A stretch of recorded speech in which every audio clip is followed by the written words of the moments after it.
ಇತ್ತೀಚೆಗಷ್ಟೇ ಟಿಟಿ ವಾಹನವನ್ನ ಖರೀದಿಸಿದ್ರಂತೆ ಮೃತ ಆದರ್ಶ್.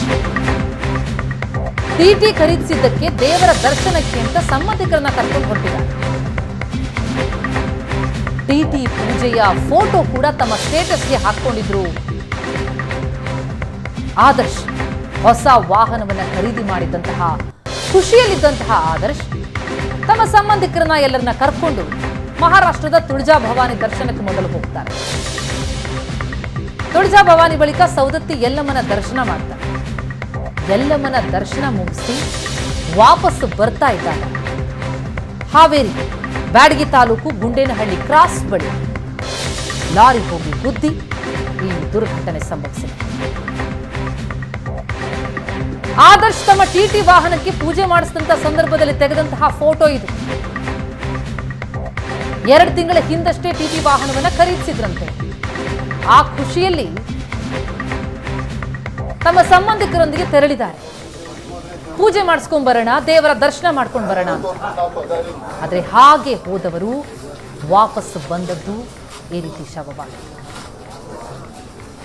ದೇವರ ದರ್ಶನ ಮುಗಿಸಿ ವಾಪಸ್ ಬರ್ತಾ ಇದ್ದಂಥವ್ರು ಮಸಣದ ಪಾಲಾಗಿದ್ದಾರೆ.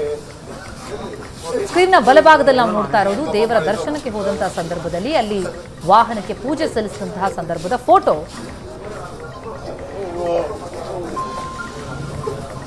ಒಂದು ಕಡೆ ಅಪಘಾತದ ಭೀಕರತೆಯ ದೃಶ್ಯ, ಮತ್ತೊಂದೆಡೆ ಅದಕ್ಕೂ ಮುನ್ನ ಯಾವುದಕ್ಕಾಗಿ ಅವರು ತೆರಳಿದ್ರು ಆ ಸಂದರ್ಭದ ದೃಶ್ಯಗಳನ್ನ ಗಮನಿಸ್ತಾ ಇದ್ದೀವಿ. ಅಂದ್ರೆ ದೇವರ ದರ್ಶನಕ್ಕೆ ಹೊಸ ಟಿಟಿ ವಾಹನಕ್ಕೆ ಪೂಜೆ ಮಾಡೋದಕ್ಕೆ ತೆರಳಿದಂತಹ ಸಂದರ್ಭದ ಚಿತ್ರಣ, ಫೋಟೋ ಇದೆ.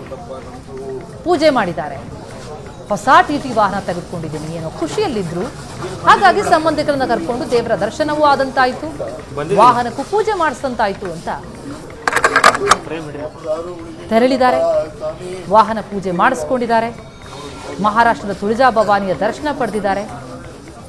ಬರ್ತಾ ಸೌದತ್ತಿ ಯಲ್ಲಮ್ಮನ ದರ್ಶನ ಪಡಿತಾರೆ. ಯಲ್ಲಮ್ಮನ ದರ್ಶನ ಮುಗಿಸಿ ವಾಪಸ್ ಆಗ್ತಾ ಇದ್ರು. ಆ ಸಂದರ್ಭದಲ್ಲಿ ಬ್ಯಾಡಗಿ ತಾಲೂಕಿನ ಬಳಿ ಈ ರೀತಿ ಭೀಕರ ಅಪಘಾತಕ್ಕೆ ಟಿಟಿ ವಾಹನ ತುತ್ತಾಯಿತು. ಪರಿಣಾಮ 13 ಮಂದಿ ಬಲಿಯಾಗಿದ್ದಾರೆ.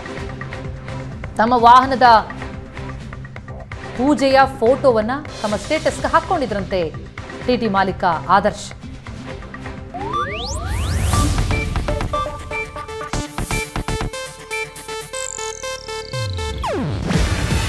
ಇದು ಏಷ್ಯಾನೆಟ್ ನ್ಯೂಸ್ ನೆಟ್ವರ್ಕ್ ಪ್ರಸ್ತುತಿ.